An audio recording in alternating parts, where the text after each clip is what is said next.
कितने खूबसूरत दिन थे, लेकिन कितनी जल्दी ख़त्म हो गए।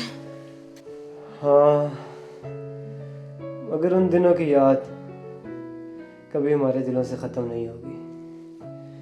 वो दरिया, वो आबशारें और कदम कदम पर बदलते हुए कश्मीर के मंजर।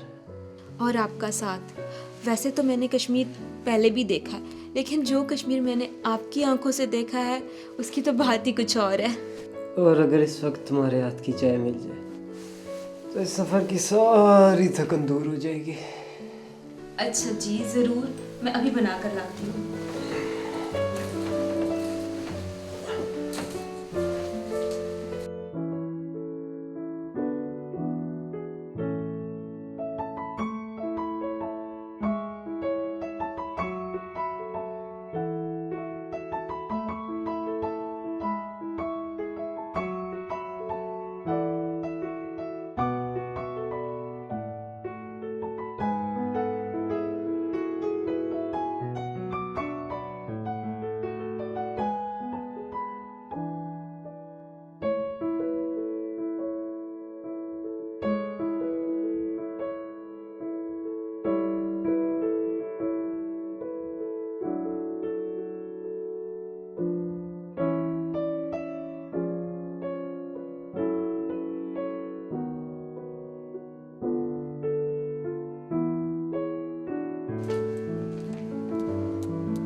क्या सोच रहे हैं? उन खूबसूरत लम्हों को याद कर रहा था जो तुम्हारे साथ सरे वादी कश्मीर गुजरे। आप कॉफ़ी पिए और साथ में भाई का ख़त पढ़ें। वैसे बाय द वे, ये कौन है जो इंटरनेट के ज़माने में भी आपको ख़त लिख रहा है? ये ख़त शकील भाई का होगा। वो जब गुस्से में होते हैं तो ख़त लिखते हैं। मैं ज़रा बासु को बाज़ार भेजकर कुछ सामान मंगवा लेती हूँ।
क्या हुआ आदिल?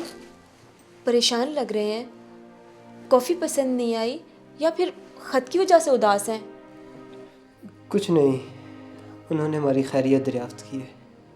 अभी थोड़ी देर तो पहले आपने कहा था कि भाई जब गुस्से में होते हैं तो ख़त लिखते हैं। अब गुस्से में भाई ने हमारी खैरियत तो दरियाफ्त की नहीं होगी, पक्का उन्होंने आपकी क्लास ही ली होगी। गुफ्ता, मैं तुम्हें पहले भी बता चुका हूँ, इसमें शकील भाई का कोई कसूर नहीं। नबीला भाभी हमारी शादी से खुश नहीं।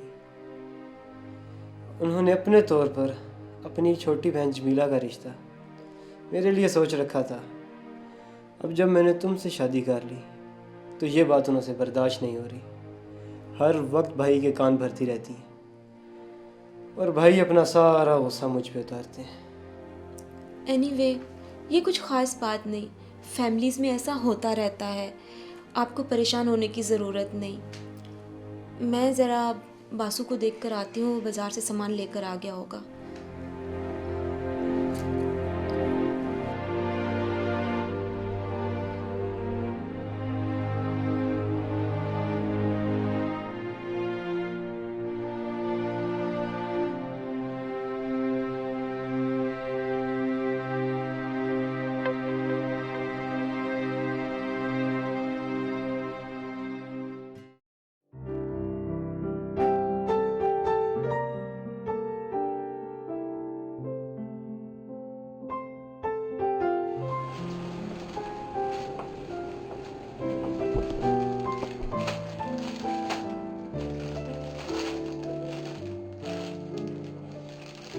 अस्सलाम वालेकुम। वालेकुम अस्सलाम। शकील भाई क्या हाल है? ठीक है, सेहत ठीक है आपकी? आप सुनाएं। अल्हम्दुलिल्लाह कब अल्हम्दुलिल्लाह। आए श्रीनगर? अरे भाई कल रात को ही आया हूँ। अच्छा। और सब खैरियत है? अल्हम्दुलिल्लाह अल्हम्दुलिल्लाह। अपना शकील भाई, जैसे जैसे आपका ड्राई फ्रूट महंगा होता जा रहा है, वैसे वैसे इसकी डिमांड भी बढ़ती जा रही है। इस मर्तबा आपने अखरोट ज़्यादा से ज़्यादा भेजने हैं। अरे शायद भाई, अगर आप कहें तो पूरा ट्रक भेज दूं। अरे भाई, दिल्ली वालों का एक ट्रक से कुछ नहीं बनने वाला।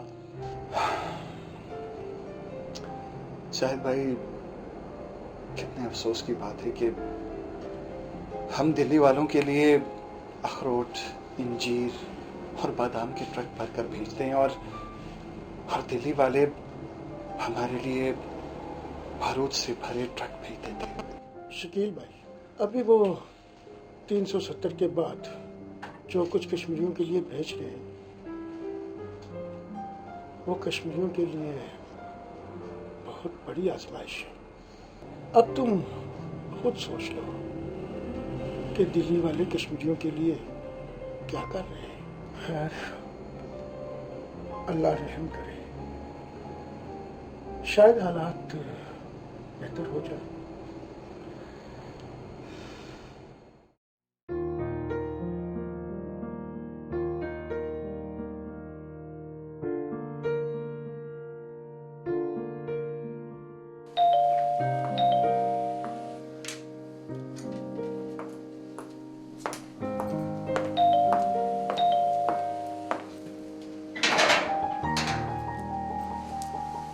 आओ आओ अदील, तुम अकेले आए हो? दुल्हन को नहीं साथ लाए?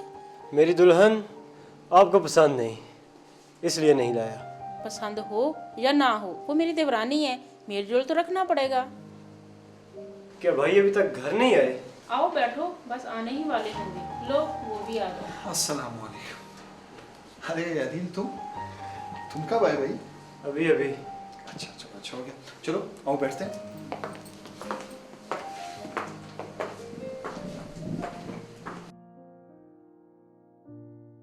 मेरा एक दोस्त दिल्ली से आ गया था, उसे खाना खिलाने बाहर ले गया था। और तुम सुनाओ, कैसा रहा तुम्हारा हनीमून? शकील भाई, हनीमून को छोड़ें, क्या ज़रूरत थी आपको वो खत लिखने की? अगर शगुफ्ता से पढ़ लेती तो? पढ़ लेती तो अच्छा ही होता, उसे पता तो चल जाता कि हम उसके सारे मुकासद से अच्छी तरह वाकिफ हैं। शकील भाई, वो ऐसी नहीं है जैसा आप उसे समझ रहे हैं। भाभी आपसे जो कहती हैं आप आंखें बंद करके उसे ही सच मान लेते हैं। मैंने मना किया था ना, खत ना लिखें। अब इल्ज़ाम मुझ पर ही लगा रहा है। अदील, मैं तुम्हारा बड़ा भाई हूँ। अब्बा जान के मरने के बाद मैंने तुम्हें बाप की तरह पाला। तुम्हारी जिंदगी मुझे बहुत अजीज है। तुम क्यों नहीं समझते? देखो अदील, मैं मार्केट में बैठा हूँ, मुझे पल पल की खबर है कि श्रीनगर में क्या हो रहा है। मैं भी कोई बेखबर नहीं हूँ। मैंने बहुत सोच समझ कर शगुफ्ता से शादी की है। अब प्लीज हमारा घर बसने दें।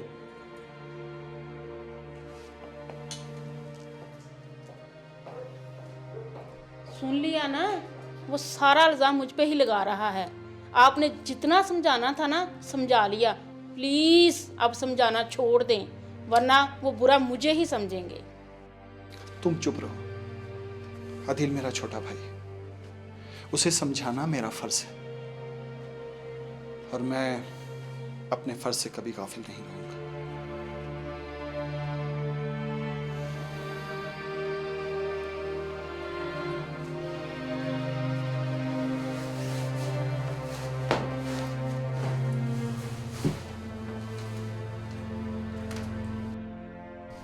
अदील, क्या हुआ है? कहीं शकील भाई से लड़ाई तो नहीं हो गई? मैंने उन्हें कह दिया हमारे घरेलू मामलात में दखल अंदाजी न करें। मैंने शगुफ्ता से बहुत सोच समझ कर शादी की है। हम बहुत खुश हैं, खामखा में परेशान ना करें। ये तो आपने बहुत अच्छा किया। एक तो आपकी जो भाभी है ना, वो कोई मौका हाथ से जाने नहीं देती। हाँ, मगर मुझे लगता है भाभी से ज़्यादा शकील भाई हमें परेशान कर रहे हैं। मैंने तो आपसे पहले ही कहा था कि हम दिल्ली शिफ्ट हो जाते हैं। ओह प्लीज़, अब तुम मुझे परेशान ना करो। मेरा दिल्ली जाने का कोई इरादा नहीं है। जब होगा तो तुम्हें बता दूंगा। अच्छा बाबा, आप परेशान ना हो, मैं आपके लिए दूध गर्म करके लाती हूँ। उसमें थोड़ा ज़ाफ़रान भी डाल देना। जी ज़रूर, आप इजी हो जाए, मैं अभी लेकर आती हूँ।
क्या हुआ आदिल? तुमने इसमें ज़ाफ़रान नहीं डाला? हाँ, वो ज़ाफ़रान ख़त्म हो गया था, कल मैं मार्केट से और मंगवा लूँगी। लेकिन मुझे एक बात बताएं, आप ये दूध सूंघ क्यों रहे थे? मैंने खुद किचन में देखा, तुम दूध में कुछ मिला रही थी। आपके ख्याल से कि मैं आपके दूध में जहर मिलाऊंगी, इसलिए आप इसे सूंघ रहे थे? शायद सच तो यही है, उस खत में भी यही लिखा था। मैं तुम पर कभी शक नहीं कर सकता था, मगर उस खत के बाद एक तो ये शकील भाई और नबीला भाभी मेरे वैसे ही खिलाफ हैं। एक रोज वो हम दोनों को अलग करके ही दम लेंगे। अगर तुमने सच में इसमें कुछ नहीं मिलाया तो ये मुझे पी कर दिखाओ।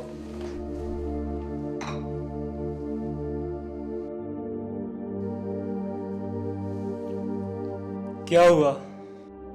अगर इसमें जहर मिला है तो फिर मत पीना। मैं तुम्हें अपनी आंखों के सामने मरता हुआ नहीं देख सकता।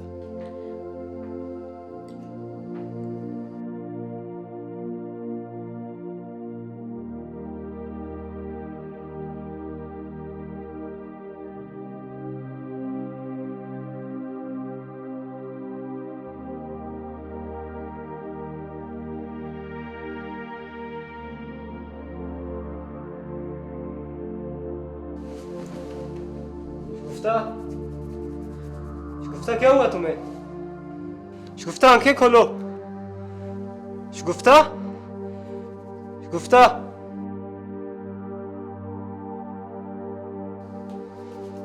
शगुफ्ता, शगुफ्ता।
सॉरी मैंने फ्रेम में आकर आपकी तस्वीर ख़राब कर दी। नहीं, आपने इस तस्वीर में आकर मेरी तस्वीर मुकम्मल कर दी। फितरी हुस्न में जब नस्वानी हुस्न की आमेज़िश होती है तो मंज़र अमर हो जाता है। अरे वाह, आप तो एक फ़ोटोग्राफ़र होने के साथ साथ बहुत अच्छे शायर भी हैं। हर फोटोग्राफ़र के अंदर एक शायर भी होता है। मैं आपकी शायरी ज़रूर सुनती, लेकिन इस वक्त मैं एक भूली भटकी लड़की हूँ। क्या मतलब? मतलब ये कि मैं अपनी यूनिवर्सिटी के साथ कश्मीर ट्रिप पे आई हुई थी, लेकिन रास्ता खो चुकी हूँ। उन तक पहुँचने के लिए मैंने शॉर्टकट इख्तियार किया, लेकिन नहीं पहुँच सकी। क्या आप मुझे रास्ता गाइड कर देंगे? हाँ, मैं कश्मीर का ही रहने वाला हूँ और यहाँ के सारे रास्तों से वाकिफ़ हूँ। आप जहाँ जाना चाहेंगी मैं आपको पहुँचा दूँगा। बहुत बहुत शुक्रिया। अगर आप ना मिलते तो। जब कोई भूल जाता है, भटक जाता है, तो अल्लाह की तरफ से उसे रहनुमाई हासिल होती है। बहुत शुक्रिया।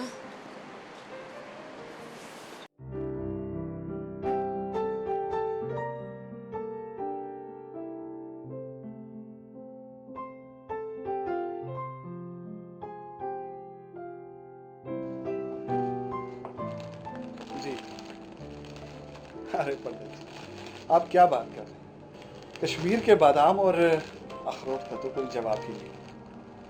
और हाँ, मैं आपको बताता चलूं कि आजकल पैवंदकारी हो रही है।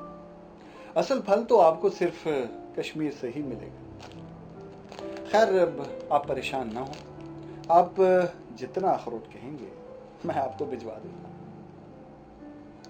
ठीक ठीक।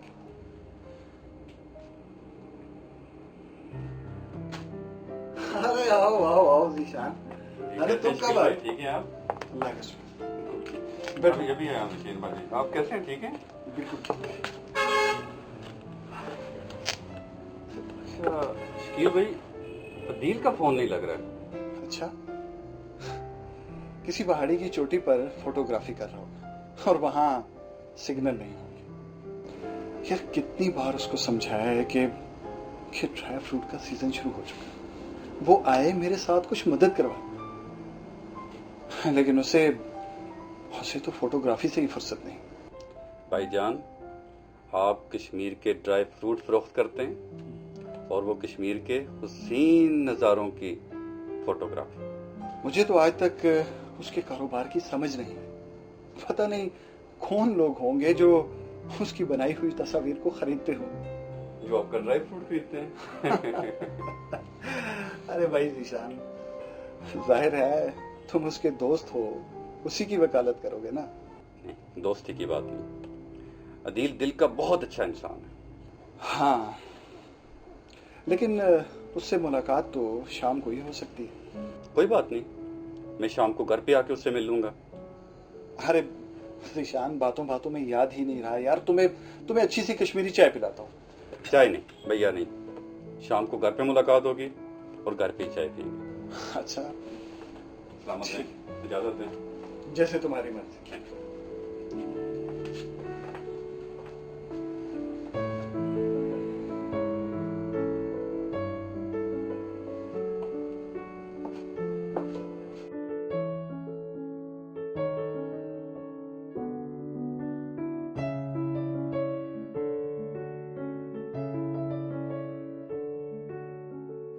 अच्छा, मुझे एक बात बताएं, क्या आप सिर्फ कुदरती मनाजिर की तस्वीर बनाते हैं या फिर, मेरा मतलब है, इंसानों की भी? मैं कश्मीर के लैंडस्केप्स, कल्चर और लोगों की तस्वीरें भी बनाता हूँ। मेरी एक पोर्ट्रेट को तो इंटरनेशनल अवार्ड भी मिल चुका है। Oh wow! अगर आप चाहें तो एक खूबसूरत टूरिस्ट लड़की की तस्वीर भी बना सकता हूँ। इस हालत में? ना बाबा, इस हालत में तो मैं कभी भी तस्वीर बनवाना पसंद नहीं करूँगी। लेकिन हाँ, आपसे फ़ोटो सेशन के लिए मैं कश्मीर दोबारा आ सकती हूँ। तब तो मैं आपका एक मुकम्मल फ़ोटो सेशन करूँगा। अच्छा, मेरा चेहरा देखकर बताएं, क्या मैं फ़ोटोजेनिक हूँ? किसी का फ़ोटोजेनिक होना ज़रूरी नहीं होता। एक अच्छा फोटोग्राफर अपने मॉडल के ब्यूटी पॉइंट्स को तलाश कर लेता है। इसी से ही तो उसके प्रोफेशनल होने का पता चलता है। Oh wow! फिर तो मैं वादा करती हूँ कि आपसे फ़ोटो सेशन के लिए मैं दोबारा कश्मीर ज़रूर आऊँगी। लेकिन उससे पहले आप मुझे होटल छोड़ के आएँ। ऐसा ना हो कि मेरी यूनिवर्सिटी की कोच मुझे छोड़ के निकल जाए। आप परेशान ना हो, आपकी कोच आपके बगैर नहीं जाएगी। पक्का? पक्का।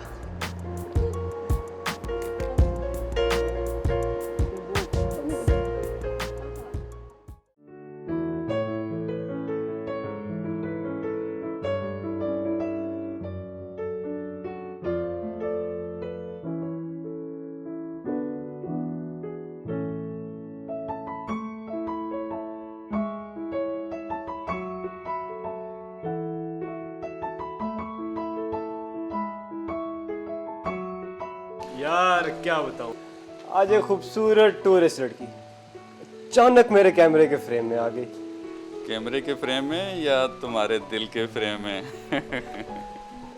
दिल की क्या बात करते हो, इस वक्त मेरा दिल कहीं दिल्ली के गली कूचों में भटक रहा होगा। ओ शुक्र है, आखिरकार मेरे दोस्त को भी कोई लड़की पसंद आ ही गई। वो एक यूनिवर्सिटी के ट्रिप के साथ आई थी और रास्ता भूल गई थी। जो एक बार कश्मीर आता है वो कश्मीर का ही होके रह जाता है। अच्छा ये बताओ, कब करा रहे हो दीदार भाभी का?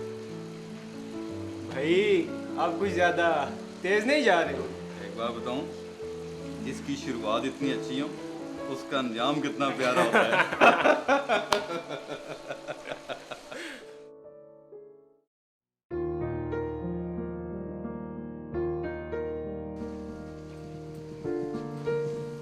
आपके भाई ने तो शादी के लिए लड़की भी पसंद कर ली है। क्या मतलब? आज कोई दिल्ली की हसीना मिली थी उसे, जिसकी वो जिशान से बहुत तारीफें कर रहा था। अरे वो एक फोटोग्राफर है और लड़कियां उससे मिलती रहती हैं। वैसे भी मैंने उसे बता दिया है कि उसकी शादी जमीला से ही होगी। नहीं शकील, मैं अपनी बहन की शादी जबरदस्ती अदील से नहीं होने दूंगी। उसने आज तक मेरी बहन का नाम तक नहीं लिया और उसकी यूं तारीफें कर रहा था जैसे कि वो परस्तान की परी हो। तुम खामोश रहो, वक्त आने पर मैं खुद अदील से बात कर लूंगा। और अदील मेरी कोई बात कभी नहीं टालता। मैं तो खामोश ही हूँ, लेकिन वक्त आने पे वो कभी भी आपकी बात नहीं मानेगा। मुझे अपनी बात मनवाना आती है, तुम्हें परेशान होने की जरूरत नहीं।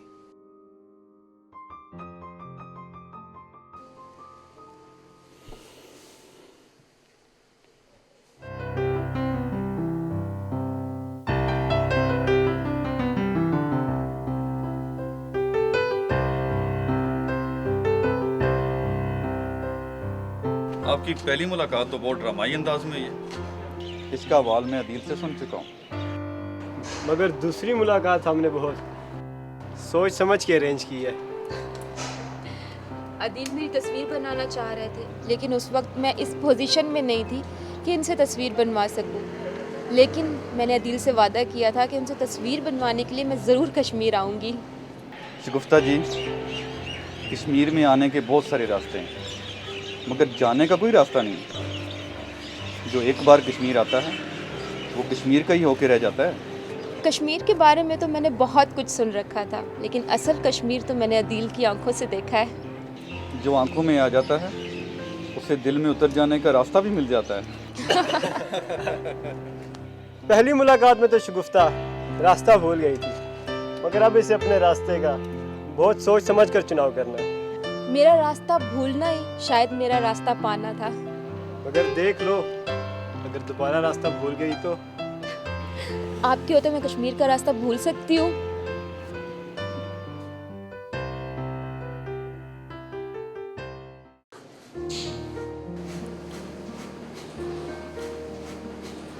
आप तो कहते थे वक्त आने पे आप अदील से बात करेंगे। आज वो एक लड़की को मिलवाने के लिए ला रहा है। हाँ, तो यही तो वक्त है उससे बात करने का। तो क्या मतलब, आप उस लड़की से अदील की शादी नहीं होने देंगे? कभी नहीं। अदील कभी भी मेरी मर्जी के बगैर शादी नहीं कर सकता। लो, मुझे लगता है वो लोग भी आ गए।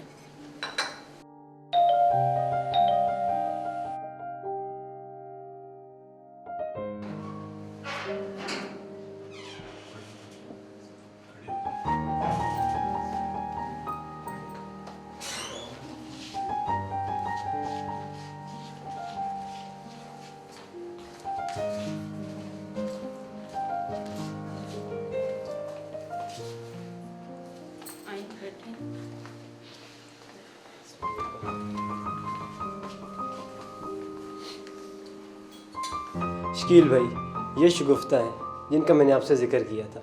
दिल्ली से आई हैं, हमारी मेहमान हैं। आज मैं साथ आपसे मिलवाने के लिए लाया हूँ। बैठे हैं आप लोग, मैं चाय बना के लाती हूँ। भाभी आप बैठे हैं, चाय हम पी के आए हैं। शगुफ्ता, तुम्हें मेरे भाई और भाभी कैसे लगे? बहुत अच्छे हैं, दोनों बहुत अच्छे हैं। शकील भाई ने मुझे बाप बनकर पाला है। मैं बहुत छोटा था जब हमारे वालिद एक हादसे में इंतकाल कर गए। शकील भाई ने मेरा बच्चों की तरह ख्याल रखा है। शकील भाई, शगुफ्ता आपको कैसी लगी? इसने हाल ही में दिल्ली यूनिवर्सिटी से मास कॉम्स में मास्टर्स किया है। अच्छी है, अच्छी है। हम दोनों बहुत जल्द शादी करने जा रहे हैं। क्या मतलब, आप लोग अभी तो मिले हो? और अभी अभी हमने शादी का फैसला कर लिया। मुझे यकीन है मेरे भाई और भाभी को मेरे इस फैसले से कोई एतराज़ नहीं होगा।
शगुफ्ता, शगुफ्ता तुम जिंदा हो?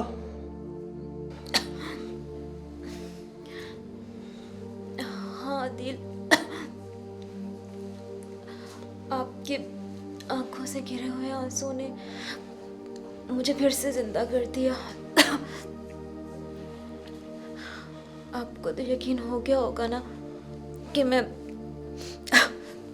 आपके दूध में जहर नहीं मिला सकती। तो फिर तुमने इस दूध में क्या मिलाया था? वो मैंने आपके दूध में नींद की दवा मिला दी थी, क्योंकि आप थके हुए थे तो सोचा आप पिएंगे तो फौरन सो जाएंगे। तो इसका मतलब है तुमने मरने का ड्रामा किया था? हाँ, मैं देखना चाहती थी कि आप मुझसे कितनी मोहब्बत करते हैं। अब तो तुम्हें यकीन आ गया ना कि मैं तुमसे कितना प्यार करता हूँ। मुझे तो आपकी मोहब्बत पर पहले से ही यकीन था, इसलिए मैं आपके पीछे कश्मीर आई हूँ। लेकिन आपकी मोहब्बत में अब भी शक की गुंजाइश है। नहीं नहीं, मैं तुम्हारी मोहब्बत को कभी नहीं आजमाऊंगा, कभी भी नहीं।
ये दिल गर्मा गर्म खाना। ओह, बहुत भूख लग रही थी। आज मैंने आपकी फेवरेट डिश बनाई है। वैसे अदील, मैंने ना दिल्ली में एक बहुत ही खूबसूरत घर देखा है। कीमत भी बहुत माकूल है, 1.5 करोड़ में सौदा हो जाएगा। तुम कुछ ज़्यादा तेज़ नहीं जा रही हो?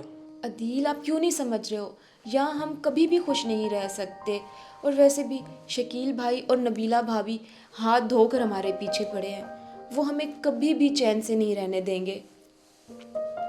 कहती तो तुम ठीक हो। अदील, बिशन एस्टेट वालों से मेरी बात हो गई है। कश्मीर में मौजूद आपके तमाम एसेट्स वो 3 करोड़ में ख़रीद लेंगे। 1.5 करोड़ में हमें वो दिल्ली वाला खूबसूरत सा घर ख़रीद कर दे देंगे। और बाकी के जो 1.5 करोड़ हैं वो आपके अकाउंट में ट्रांसफ़र कर देंगे। और उससे तो आप बहुत बड़ा स्टूडियो भी बना सकते हैं, जिससे हम अपनी पूरी ज़िंदगी बहुत आराम से गुजारेंगे। वो सब तो ठीक है, मगर शकील भाई। अदील, शकील भाई से तो बात करने की कोई ज़रूरत नहीं। वो तो वैसे भी कभी नहीं मानेंगे। और इतनी बड़ी ऑफ़र आपको कश्मीर से कभी नहीं मिल सकेगी। फिर वैसे भी आप अपना हिस्सा बेचने जा रहे हैं, ना कि शकील भाई का। वैसे भी कश्मीर के हालात बिल्कुल भी ठीक नहीं है। आए दिन लॉकडाउन, कर्फ्यू, और दिल्ली में ज़िंदगी बहुत पुरसकून है। ठीक है, तुम बिशन स्टेट वालों से कह दो कि वो एक एग्रीमेंट बना लें। तब तक मैं अपने वकील मिस्टर गुप्ता से बात कर लेता हूँ। ठीक है।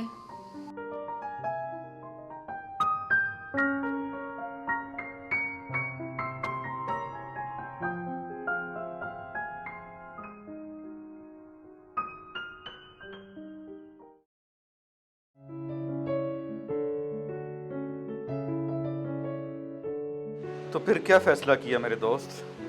हम लोग बहुत जल्द दिल्ली शिफ्ट हो रहे हैं। तो फिर तुम अदील कश्मीरी से अदील दिलवी होने जा रहे हो? जी नहीं, मैं जहाँ भी जाऊँगा दिल कश्मीरी ही कहलाऊँगा।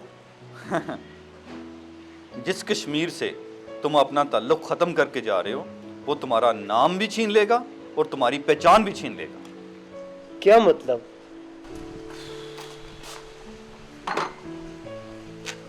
अदील, मैं तुम्हारे बारे में सब कुछ जान चुका हूँ। मैंने तुम्हें इसीलिए यहाँ पे बुलाया है कि मैं तुमसे बात कर सकूँ। मेरे बारे में? क्या?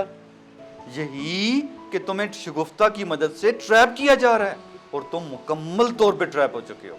बस एक एग्रीमेंट होने की देर है, तुम सब जान जाओगे। निशान भाई प्लीज़, आप भी शकील भाई की तरह। शकील भाई के खत के बाद ही तो मैंने इस पे तहकीक शुरू की है। अच्छा तो बताएं, क्या जान पाए आप मेरे बारे में? भारतीय खुफिया एजेंसी ने एक मिशन शुरू कर रखा है।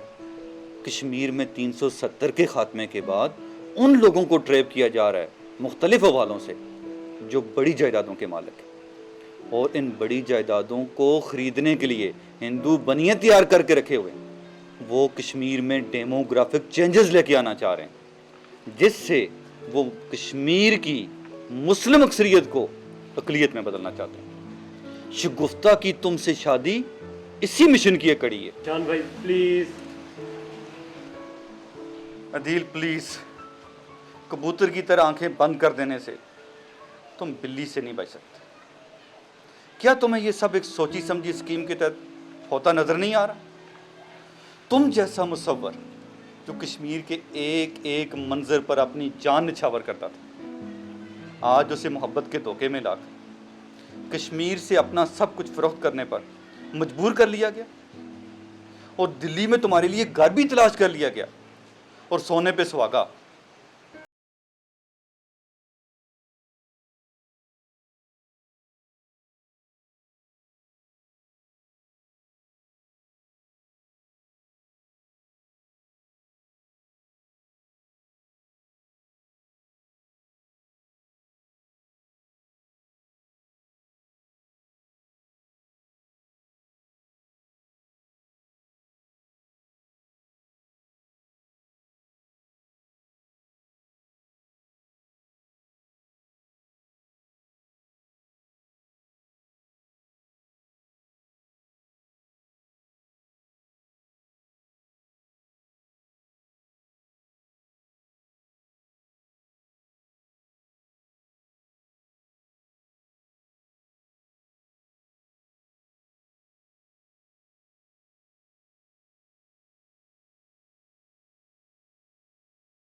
अदील, आपने आने में देर कर दी। मिस्टर गुप्ता आपका इंतज़ार कर कर के चले गए। मैं ज़िशान भाई के साथ था तो टाइम का पता ही नहीं चला। मिस्टर गुप्ता को आपने बुलाया था? हाँ, वो बिशन एस्टेट वालों का एग्रीमेंट आ गया था, तो मैंने सोचा कि मिस्टर गुप्ता को मैं घर ही बुला लेती हूँ।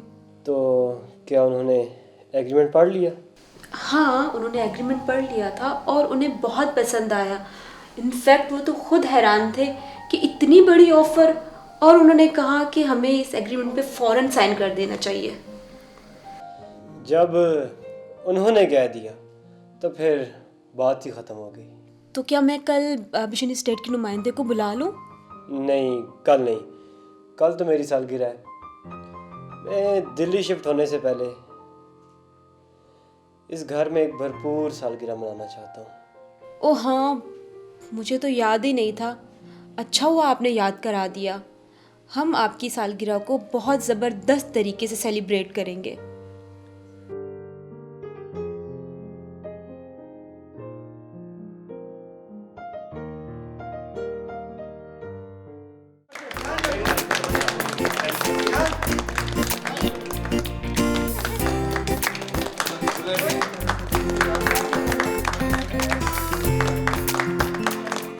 आज मेरी सालगिरह के मौके पर मेरे दोस्त और ख़ानदान के अक्सर अफराद यहाँ जमा हैं। इस मौके पर मैं एक ख़ास ऐलान करने जा रहा हूँ कि मैंने और शगुफ्ता ने दिल्ली शिफ्ट होने का फैसला कर लिया और मैंने अपनी सारी जायदाद बिशन एस्टेट को फरोख्त कर दी और दिल्ली में घर का बंदोबस्त कर लिया।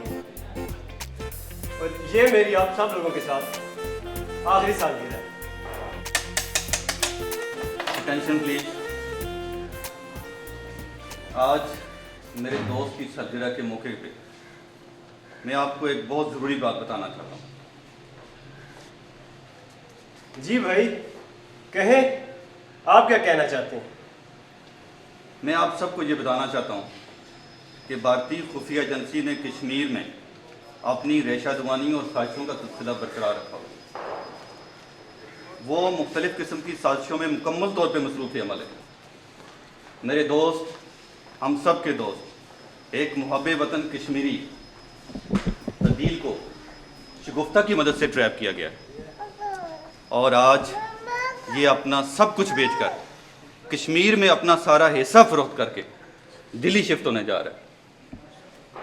बिल्कुल उसी तरह जिस तरह आज से कई सौ साल पहले राजा गुलाब सिंह को अंग्रेज़ों ने पूरा कश्मीर सिर्फ 75 लाख नानकशाही में फरोख्त कर दिया था। खैर, वो तो अंग्रेज़ थे, मगर आज एक कश्मीरी अपने हिस्से का कश्मीर बेचकर यहाँ से जा रहा है, और वो भी एक हिंदू बनिए की हाथ। आज अपनी सालगिरह के मौके पर आप सब लोगों को इसीलिए यहाँ जमा किया है कि मैं ये बता देना चाहता हूँ, कोई कश्मीरी कश्मीर के एक जरे का सौदा नहीं कर सकता। तो फिर मैं दिल्ली कैसे शिफ्ट हो सकता हूँ?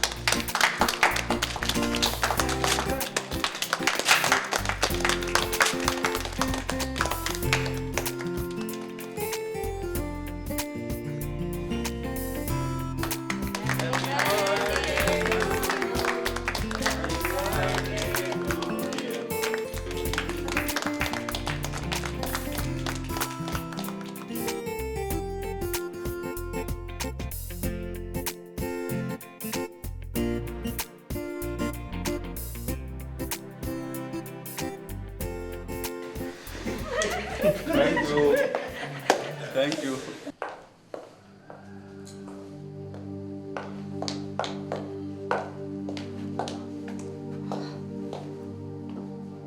सर क्या बताऊं, सब चौपट हो गया। वो अदील उस एग्रीमेंट पे साइन करने के लिए तैयार हो गया था, लेकिन एंड वक्त पे उसे किसी ने इन्फॉर्म कर दिया।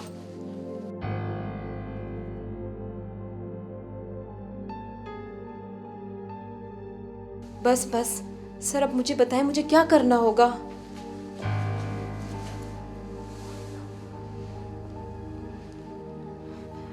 अब तुम्हें कुछ बताने की ज़रूरत नहीं कि शगुफ्ता का अगला कदम क्या होगा। मैं खुद इसे बता दूंगा कि अब इसे क्या करना है। वो अदील मुंबई से मेरे दोस्त का फ़ोन था। और यकीनन उस दोस्त का ताल्लुक भारत की किसी खुफिया एजेंसी से होगा। मैंने सुना था कि मुंबई में बहुत बड़े बड़े अदाकार रहते हैं, मगर तुमने एक मुसलमान महिला का किरदार जिस खूबी से निभाया है उस पे तो तुम्हें फिल्म फेयर अवार्ड मिलना चाहिए। मगर ये कश्मीर है, यहाँ तुम जैसी बहरूप मिलाओं के लिए कोई जगह नहीं। अपना सामान उठाओ और निकल जाओ मेरे घर से।